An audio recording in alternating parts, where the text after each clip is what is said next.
सर्वप्रथम तुमचं स्वागत आहे माझ्या मनीषा रेसिपी यूट्यूब चॅनलवर। तर आज मी बनवणार आहे मऊ लुसलुशीत पुरणपोळी वेगळ्या नवीन पद्धतीने। त्याच्यासाठी इथे मी चणा डाळ घेतलेली आहे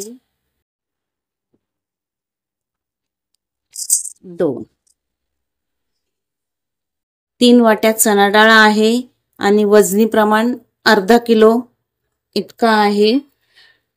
तर ही चणा डाळ मी स्वच्छ 1-2 पाण्याने धुवून कमीत कमी 2 तासासाठी भिजत। इथे डाळ मी स्वच्छ धुवून डाळ छान 2 ते 3 तास झाली छान भिजली आहे, तुम्ही बघू शकता। आणि तुम्हाला जर कमी याच्या करायच्या असतील तरी काही हरकत नाहीये। जिथे मी अर्धा किलो घेतलाय, तुम्ही तिथे 1 पाव पण डाळ घेऊ शकता। डाळ आपण किती काने घेऊ दे, पण डाळ जेव्हा शिजायला लावतो तेव्हा डाळीच्या फक्त मी अर्धा इंच वर इतकं पाणी ठेवलेलं आहे। जर तुम्हाला कटाची आमटी करायची असेल तर तुम्ही थोडं जास्त पाणी ठेवू शकता। मलाही कटाचंच आमटी बनवायची त्याच्यासोबत, तर मी अर्धा ते पाऊण इंच इतका पाणी ठेवलेला आहे ना। छान याला 4-5 शिट्ट्या काढून घ्यायचे। एकदम मस्त अशी मऊसूत शिजल्यानंतर आपल्याला पुरणपोळी खाल्ल्यानंतर ऍसिडिटी वगैरे होत नाही। तर इथे मी कुकरला लावून छान 4-5 शिट्ट्या काढून घेते। डाळ शिजते तोपर्यंत आपण गव्हाचं कणिक घेतलेला आहे मी पुरणपोळ्यांसाठी, तो मळून घेऊया। हे पीठ मी इथे 2 वाट्या घेतलेला आहे, म्हणजे जवळजवळ 1.5 पाव असणार। पिठामध्ये चवीनुसार थोडंसं मीठ टाकायचं आहे आणि आपल्याला पुरणपोळ्यांना छान पिवळ्या धम्मक झाले पाहिजेत, म्हणून मी या पिठामध्ये थोडीशी हळद टाकून घेतेय। आणि 1 चमचाभर खसखस घेतलेली आहे। जेव्हा पुरणपोळी आपण खातो ती दाताखाली आल्यानंतर एकदम खसखसची चव एकदम मस्त वाटते। तर इथे 1 चमच इतकी मी खसखस टाकलेली आहे आणि थोडं हे सगळं व्यवस्थित मिक्स करून घ्यायचं। आणि याच्यामध्ये आपण थोडं पाणी टाकून याला आपण चपात्यांचं कणिक मळतो तसं मळून घ्यायचंय आधी। आपल्याला जास्त पातळ पीठ करायचं नाहीये। आणि तुम्हाला पाहिजे तर तुम्ही अर्धा मैदा अर्धा गव्हाचं पीठ असंही करू शकता, पण मी पूर्ण गव्हाच्या पिठाचंच बनवते। मी पुरणपोळ्यांना मैद्याचं पीठ वापरत नाही। तर आता एकदम मी सोप्या पद्धतीने कशा पुरणपोळ्या बनवायच्या ते दाखवत आहे। इथे कणिक छान मळून झालेला आहे, हा बघू शकता तुम्ही। मी चपात्यांचं कणिक आपण मळतो एकदम त्या पद्धतीने हा कणिक मळून घेतलेले आहे। नाही इथे मी कापड घेतलेला आहे, हा कणिक आपल्याला याच्यात बांधून ठेवायचा आहे असं व्यवस्थित बांधून घ्यायचा। आणि इथे मी एक भांडा घेतलेला आहे आणि याच्यामध्ये आपल्याला हे पाणी ओतून मी अर्धा तासासाठी ठेवून देते। कणिक आपला पूर्ण पाण्यामध्ये बुडेपर्यंत मी याच्यात पाणी ठेवलेलं आहे। आता मी अर्धा तास हा साईडला झाकण देऊन ठेवते, कारण आपल्याला त्या पिठाला एक तार आली पाहिजे। तर इथे मी कुकरच्या छान 4-5 शिट्ट्या काढून घेतलेत आणि छान डाळ एकदम अशी मऊ सूत अशी शिजलेली आहे, बघू शकता तुम्ही। आता याच्यात मी जो एक्स्ट्रा पाणी टाकलेला होता तो आधी मला कटाची आमटी बनवण्यासाठी काढून घेणार। या पद्धतीने मी ह्यातलं पाणी आधी काढून घेते। आणि जर तुम्हाला आमटी बनवायची नसेल तर फक्त अर्धा इंच इतकाच तुम्ही पाणी वर टाकायचं। डाळ तुम्ही 1 पाव घ्या किंवा अर्धा किलो घ्या, किंवा जास्त प्रमाणात जरी करायच्या असतील तरी पण पाण्याचा अंदाज आपल्या डाळ जेव्हा शिजायला ठेवतो तर फक्त अर्धा इंच पाणी ठेवायचं आहे। अशी डाळ शिजली की छान पुरणपोळ्या होतात आणि त्रासही होत नाहीये। या पद्धतीने मी आमटी बनवण्यासाठी मी इतका हा पाणी काढून घेतला आहे।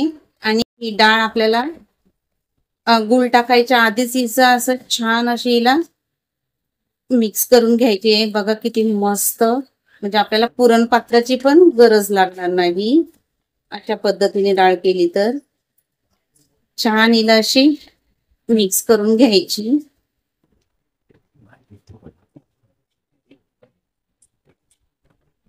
आणि मी अर्धा किलो चण्याची डाळ घेतलेली आहे, तर इथे मी 450 ग्रॅम इतकं गुळ घेतलेला आहे. हा सुरीने छान बारीक चिरून घेते. वाटीने पण मी माप दाखवते. आपण इथे 3 वाटी डाळ घेतलेली आहे, तर इथे 1.5 वाटी इतकं मी गुळ घेते. 1.5 वाटी इतकं गुळ घेतला आहे. आणि जर तुम्हाला जास्त गोड पाहिजे असेल तर गुळ तुम्ही थोडं वाढवू शकता. आणि चवीनुसार थोडंसं आपण मीठ टाकून घेऊया, कारण गोडाचा कोणताही पदार्थ आपण जेव्हा बनवतो तेव्हा त्याच्यामध्ये थोडंसं मीठ टाकायचं, म्हणजे गोड पदार्थाची चव दुप्पट होते. आणि याला आपण पुन्हा आता गॅसवर ठेवणार आहोत आणि छान असं मिक्स करून घेणार आहोत. अशा पद्धतीने केल्या तर पुरणपोळ्या पण लवकर पण होतील आणि जास्त वेळ पण नाही लागणार. डाळ ही गरम आहे त्याच्यामुळे तुम्ही बघू शकता इथे खालीच मी नुसतं असं त्याला फिरून घेते, तर लगेचच हे असं पातळ झालेला आहे, वितळलेला आहे गूळ. आता मी याला गॅसवर ठेवून जरा विरघळल्यानंतर हा पुरण पुन्हा पातळ होतो. हा बघा, घट्टसर असं होईपर्यंत आपल्याला हे फिरवत राहायचं आहे. हे बघा,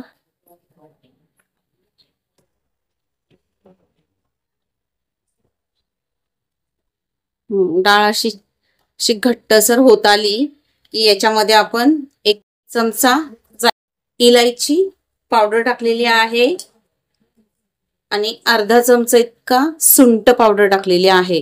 तुम्हाला जर सुंठ पावडर नसेल आवडत, नाही टाकली तरी चालेल, पण सुंठ पावडर टाकल्याने आपल्या आणि ऍसिडिटी वगैरे होत नाही. आणि याच्यामध्ये छान सुगंध येण्यासाठी अजून आपण त्याच्यामध्ये मी अर्धा जायफळ पूड अशी तुम्ही बारीक पावडर करून टाकली तरी चालेल. मी या आळं किसण्याच्या किसणीमध्ये थोडंसं किसून टाकते. अर्धा जायफळ मी याच्यात किसून टाकलेला आहे आणि सगळं व्यवस्थित मिक्स करायचं. आणि याच्यामध्ये मी 3 ते 4 चमच तूप टाकलेला आहे, म्हणजे पुरण एकदम असं व्यवस्थित होईल आपलं. हा बघा, आता घट्ट होत आलेला आहे. सगळं असं व्यवस्थित मिक्स करून घ्यायचं.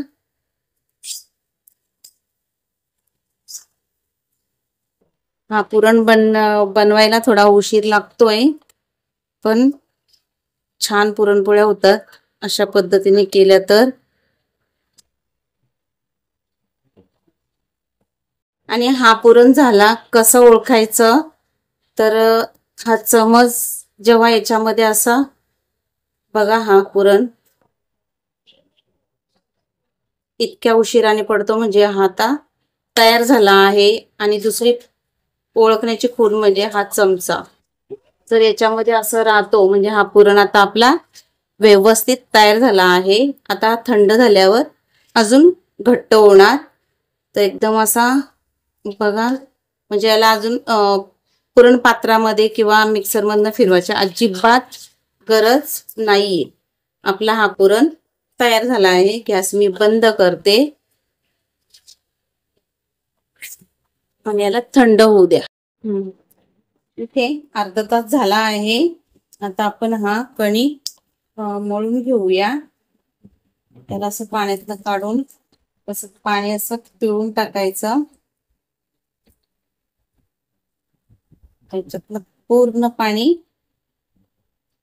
काढून घ्यायचं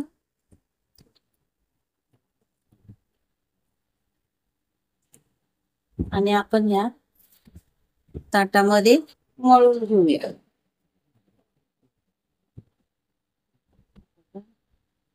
एकदम मस्त एकदम छान झाला आहे.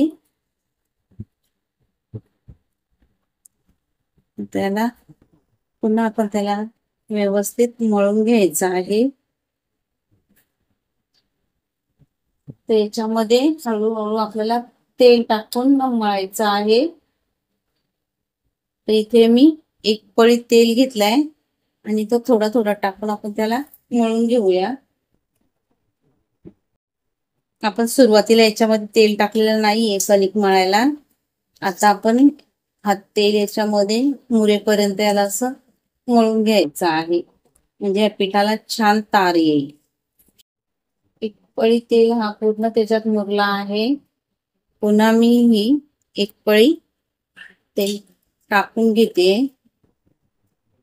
याला असं थोडं थोडं करत असं व्यवस्थित मळून घ्यायचं आहे आपल्याला. हा राहिलेला अर्धा पळी मी पुन्हा तेल टाकून घेतलेला आहे, म्हणजे इथे मी 2 पळी तेल इतका ह्या पीठ मळायला घेतला आहे. आणि छान एकदम मस्त हा पीठ झालेला आहे. छान असा हा कणिक मळून झालेला आहे, बघू शकता तुम्ही. याला म्हणतात की पिठाला या तार आली, म्हणजे याच्या पुरणपोळ्या एकदम मऊसूत लुसलुशीत होतात. पुरण करण्यासाठी मी इथे पातेला घेतलेला आहे, तर इथे एक जाळी चाळून ठेवून या चाळणीत एकदा करून घेते. ऑलरेडी मगाशी मी ते आधीच ही डाळ पूर्ण छान फेटून घेतली होती, त्याच्यामुळं 5 मिनिटात हे होऊन जाईल. तुम्ही बघू शकता छान असा एकदम मऊसूत आपला पुरण तयार झालेला आहे. तर मग या पद्धतीने मी सगळं करून घेते. इथे मी पोळ्या लाटण्यासाठी माझ्याकडे हा सिलिकॉनचा शीट आहे, त्याच्यावरच मी चपाती पोळी लाटत असते. आणि तुम्हाला सांगण्यासाठी मी याच्या बटर पेपर घ्यायचे किंवा आपला साधा असा वहीचा पेज असतो तो घ्यायचे, लिहिलेला नाही घ्यायचा. आणि इथे मी पिठाचे असे छोटे छोटे गोळे करून घेतलेले आहेत. या पिठाच्या गोळ्यांपेक्षा हे पुरणाचे पण गोळे करून घेतलेत, पण पिठाच्या गोळ्या लहान आहे आणि पुरणाचा गोळा हा मोठा आहे. तर मग इथे आपण काय करणार आहोत, आणि लाटण्यासाठी मी तांदळाचा पीठ घेतलेला आहे. तांदळाचा किंवा मैद्याचं पीठ आपण घेऊ शकतो. थोडंसं या पेपरवर पण आपण तांदळाचं पीठ टाकून घेणार आणि याच्यातली एक गोळा हा पिठाचा घेऊन अशी आपण त्याची वाटी बनवून घेणार. साईडला असं कडेकडेने पातळ करायचं आहे ना, मध्ये थोडं जाड ठेवायचं आहे. आणि याच्यातला एक असा लाडू घेऊन आपण एक लाडू घेऊन असा हा पुरणाचा असा याच्यात भरून हा दाबायचा आहे. आणि हा पीठ हा थोडासा असा वर करत घ्यायचं आहे, जशी मग अशी वाटी बनवली त्याच पद्धतीने. आणि असं जवळ घेऊन घेऊन असं त्याचं तोंड बंद करून घ्यायचंय या पद्धतीने. आणि मी हे बघा, आणि असं हाताने प्रेस करायचा पूर्ण गोल करून. गोल करून झाल्यानंतर पण आपण हा जो पीठ घेतलाय तर आपला पुरण सगळीकडे पसरला पाहिजे, म्हणून आपण भाकरी करताना जशी अशी हे करतो साईडनं असं बोटाने रिंग सारखं फिरवायचं आहे. कडेने पातळ आणि मध्ये जाड, म्हणजे आपला हा पुरण आहे सगळीकडे पसरला जाईल. आणि ही पोळी याच्यावर ठेवून हलक्या हाताने आपल्याला ती लाटून घ्यायची आहे. एका साईडला मी तवा गरम करायला ठेवलेला आहे. याला म्हणजे आपल्याला पेपर असेल तर पोळीसारखी हलवायची गरज नाही, आपण हा पेपरच असा फिरून पोळी लाटू शकतो. पोळी कडेपासूनच लाटायला सुरुवात करायची आहे. बघा पुरण बघा कसं साईडला आलंय. तुम्हाला जशा मोठ्या बारीक करायच्या तसं तुम्ही करू शकता. तुम्ही बघू शकता पोळी मी किती पातळ लाटलेली आहे. आणि ही बघा छान अशी, आणि पुरण पूर्ण सगळीकडं भरला आहे. तर आता अशा लाटण्यालाही या पद्धतीने गुंडाळून घ्यायची आणि आपण हिला तव्यात टाकणार.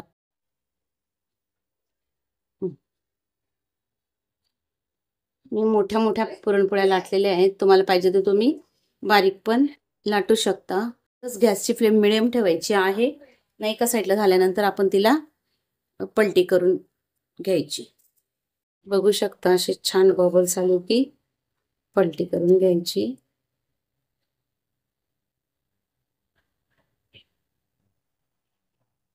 आणि पोळी फास्ट टू मीडियम याच्यावरच आपल्याला भाजून घ्यायची आहे.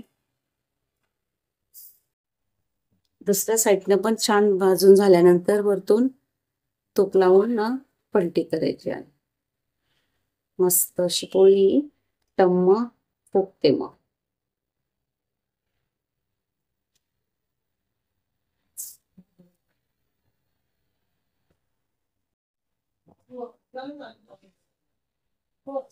बघू शकता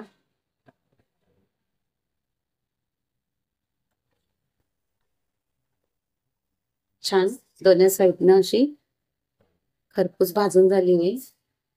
त्याला आपण पलटी करून थोड्या कडा शेकून घ्यायच्या. तर अशी पलटी केल्यानंतर ती फुटत नाही. हिला पण मी काढून घेते.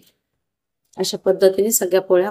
आणि एक सांगायची विसरली, पोळी टाकल्यानंतर आपण जो एक्स्ट्राचा पीठ लागला असेल तो कपडा घेऊन असा काढून टाकायचा. हलक्या हातानेच कपडा लावायचा आहे. बघू शकता आपली दुसरी पोळी पण छान अशी फुगली आहे. पलटी करून हिच्या कडा अशा भाजून घ्यायच्या. काढून घे.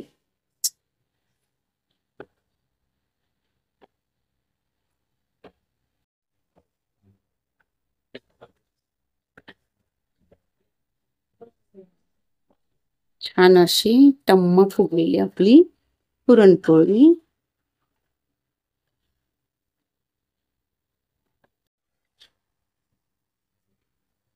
इथे बघू शकता आपल्या सगळ्या पुरणपोळ्या तयार झालेल्या आहेत. आणि जर तुम्हाला माझी रेसिपी आवडली असेल तर माझ्या मनीषा रेसिपी यूट्यूब चॅनलला सबस्क्राईब करा. बेलचा बटन दाबा जेणेकरून माझी नवीन रेसिपी आली त्याचं नोटिफिकेशन लगेचच तुम्हाला भेटेल. आणि लाईक करा आणि जास्तीत जास्त मित्रपरिवारांमध्ये शेअर करा. तर इथे मी एक पोळी तुम्हाला तोडून दाखवते. ही बघा